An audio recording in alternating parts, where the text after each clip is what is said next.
Welcome to Penrose Learning, where we make understanding easy. You start by making sure the phone has a working SIM and some battery. This avoids interruptions. Once done, unlock the flip phone and open the phone app immediately. Make sure cellular signal is visible, then tap keypad and press, and hold the one key to call your carrier's voicemail setup. If your carrier provided a setup number, dial it.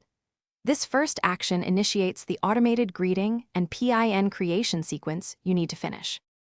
You'll hear prompts asking you to create a voicemail PIN. Pick a 4 to 6-digit code you can remember. Next, follow prompts to record a greeting.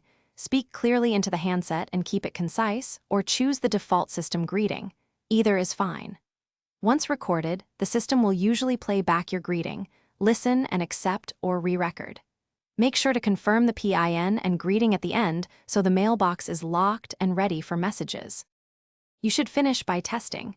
Call your number from a different phone and leave a message, then retrieve it by pressing and holding 1 or using visual voicemail. If you can hear and delete the test message, setup is complete. If voicemail doesn't work, make sure call forwarding to voicemail is enabled, restart the phone, and retry. If problems persist, contact your carrier support for account provisioning. This fixes network-side issues that the handset cannot resolve. Thanks for watching. If this was helpful, leave a like and consider subscribing. See you next time.